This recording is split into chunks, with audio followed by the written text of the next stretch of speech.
C'est une décision de justice historique. Hier, Nicolas Sarkozy a été condamné à 5 ans de prison, reconnu coupable d'association de malfaiteurs dans l'affaire de corruption avec l'ancien dirigeant libyen Mouammar Kadhafi pour le financement illégal de la campagne présidentielle de 2007. Plus de 12 ans d'enquête pour déterminer la nature des liens entre l'ex-président français et un dirigeant alors peu fréquentable. Quel a été le rôle exact de Nicolas Sarkozy dans cette affaire? Bonjour Vincent Hugeux. Bonjour. Vous êtes journaliste, vous enseignez à Sciences Po et alors vous avez rédigé, publié un Kadhafi qui est absolument essentiel, qui est réédité donc en poche Tempus. Alors on va mettre de côté toute la discussion juridique, on va parler d'histoire, parce que j'aimerais que vous nous racontiez quels ont été les premiers liens entre Nicolas Sarkozy et les équipes de Kadhafi. Alors, on est en 2005 et d'ores et déjà, Nicolas Sarkozy se voit briguer la magistrature suprême 2 ans après. Il a 2 émissaires, l'un proche collaborateur, l'autre un ami, en l'occurrence, et dans l'ordre d'apparition en scène, Claude Guéant et Brice Hortefeux. Et l'un puis l'autre vont se rendre à Tripoli. On est à l'automne puis fin 2005 pour y rencontrer un personnage qui s'appelle Abdallah Senoussi, qui est le beau-frère de Mouammar Kadhafi, donc le guide de la Jamaïria arabe libyenne populaire et socialiste, le régime libyen, mais qui est aussi considéré, non sans raison, comme le numéro 2 du régime, mais qui est surtout condamné à perpétuité en France dans l'affaire du DC-10 du TA. Vous savez, cet avion qui a été foudroyé à l'aplomb du désert du Ténéré au Niger, 170 morts dont 54 Français. Foudroyé pas par la foudre. Et non, par évidemment un attentat de nature terroriste dans lequel la Libye est évidemment incriminée. Donc c'est quand même assez singulier que 2 très proches d'un futur candidat à la présidentielle, dans des circonstances qui ont été qualifiées d'occultes par la présidente du tribunal, se rendent à Tripoli. Et je termine là-dessus, Sarkozy lui-même va se rendre sur place sous la tente pour y rencontrer le guide libyen. Mais est-ce que c'est pas normal, Vincent Hugeux, quelqu'un qui veut devenir président de la République, il prend des contacts à l'étranger et Sarkozy, à l'époque, peut-être les plus jeunes ne s'en souviennent-ils pas, était une clé au Moyen-Orient dans cette région. Alors, on pourra toujours alléguer que quelqu'un qui en plus occupe les fonctions de ministre de l'Intérieur a un intérêt objectif à nouer des relations avec les services libyens dans le cadre du combat commun contre le djihadisme international. Ils étaient importants, les services libyens ? Oui, bien sûr, parce que d'abord, n'oublions pas qu'avant de traverser l'axe du mal pour se retrouver sur la bonne rive, Kadhafi a quand même été le bienfaiteur de tous les mouvements de libération nationale, des Kanaks de Calédonie aux combattants de l'IRA, donc l'armée républicaine irlandaise, en passant par les Indiens d'Amérique. Bon, donc quiconque voulait se financer ou s'armer ou s'entraîner, savait qu'il serait accueilli à bras ouverts en Libye, y compris dans des camps d'entraînement proches de Tripoli. Donc il les connaissait bien. Il les connaissait très très bien. Mais si vous voulez, ce qui est un peu singulier, c'est qu'encore une fois, l'interlocuteur des membres de l'entourage immédiat de Sarkozy, à l'époque, c'est encore une fois quelqu'un qui est supposé être le cerveau d'un attentat terroriste qui a coûté la vie à, encore une fois, 170 personnes, membres d'équipage passagers, dont une 50aine de Français. Donc un rapprochement, comment dirons-nous, qui demande des explications, Vincent Hugeux. Et puis alors, dans ce cadre-là, parce que c'est très flou, on a du mal à comprendre ce que font les différents protagonistes. Ziad Takieddine, qui est mort il y a quelques jours à l'âge de 75 ans, qui est-ce, à quoi il sert? Alors, si vous voulez, il y a chez Takieddine, à mon sens, 2 faces. C'est un Janus. C'est effectivement quelqu'un qui, indéniablement, bénéficie d'un réseau assez dense dans le monde arabe. Bon, ça, c'est, je dirais, l'émissaire, celui qui facilite des contacts. Il prétend lui-même, d'ailleurs, avoir été l'orchestrateur du rapprochement personnel entre Sarkozy et Kadhafi. Et puis, l'autre face de ce Janus, c'est un mythomane. C'est-à-dire quelqu'un qui se lève la nuit pour mentir. Il affirmera, par exemple, sans apporter de preuves, avoir lui-même convoyé des mallettes de cash pour des millions d'euros.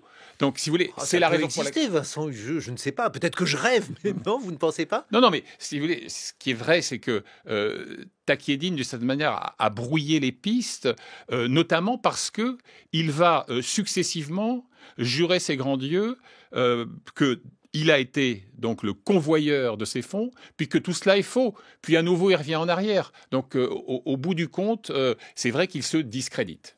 Bon, on a aujourd'hui une condamnation pour Nicolas Sarkozy, mais il n'est pas le seul condamné. Alors, comment on peut retracer les choses? Qu'est-ce que ça veut dire, association de malfaiteurs, par rapport à la biographie de Kadhafi? Kadhafi, il me semble, a fait une visite historique à Paris, auquel vous consacrez un chapitre particulièrement savoureux. Qu'est-ce qui s'est passé pendant cette visite? Alors, si vous voulez, c'est le match retour. Lorsque Nicolas Sarkozy est élu, il y a le voyage initiatique en Afrique, auquel on ajoute, en toute urgence, une escale à Tripoli. D'ailleurs, visite que je couvre à l'époque. Pourquoi ? Parce que Nicolas Sarkozy veut rafler la mise de la libération d'infirmières bulgares et d'un médecin palestinien qui avaient été condamnés à de très lourdes peines dans une sorte de procédure grotesque qu'on avait accusé d'inoculer sciemment le virus du sida aux enfants d'un hôpital pédiatrique à Benghazi. Donc le match retour, c'est ce qu'exige Kadhafi, c'est d'être reçu en grande pompe à Paris. Il l'obtient. C'est une bonne chose d'accueillir des dirigeants étrangers. Voilà, là où ça se gâte, si vous voulez, c'est que Kadhafi impose ses caprices et ses toccades. Et d'ailleurs, Nicolas Sarkozy confiera à son homologue égyptien de l'époque, qui s'appelle Hosni Moubarak, ce gars est cinglé, il m'aura tout fait. Pourquoi ? Parce que au départ, 72 heures. Il plante sa tente grand luxe, hôtel de Marigny, donc à un jet de chapka de l'Élysée. Mais la visite est télescopique. On passe de 3 jours à peine à plus de 5 jours. On ferme les ponts de Paris pour une mini-croisière sur la Seine.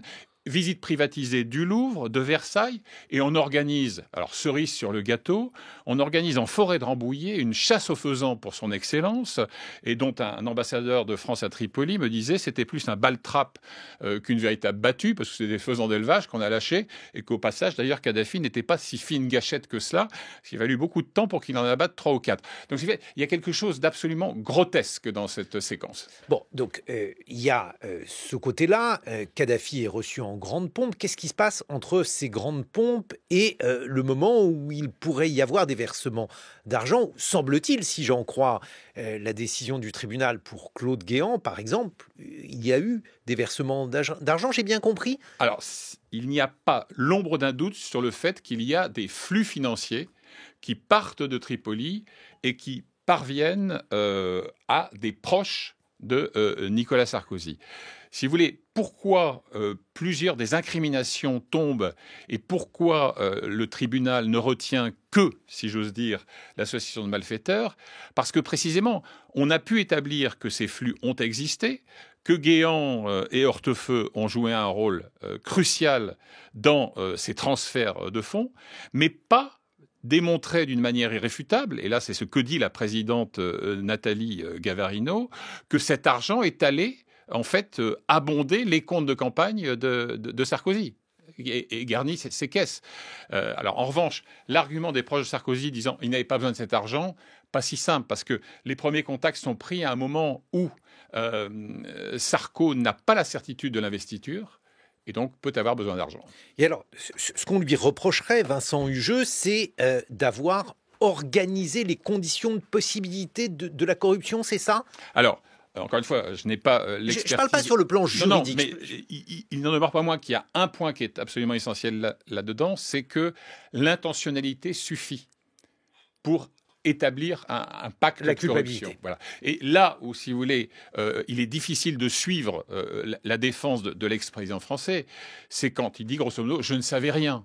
Quand, d'une certaine manière, il impute à ses très proches de la naïveté, de la candeur, de l'inexpérience, de l'amateurisme. Comment imaginer, compte tenu de la nature des relations amicales, par exemple, qu'il entretient avec Brice Hortefeux, que celui-ci ne lui relate pas, à minima, son voyage à Tripoli et la nature des échanges avec Sénoussi?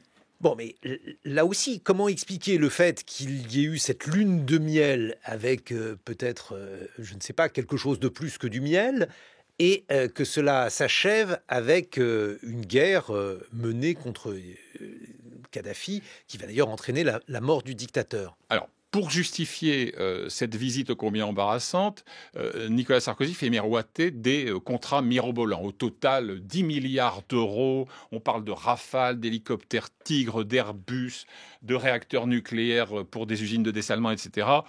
Pipeau, quasiment pas 1 euro ne sera en fait dépensé par les Libyens.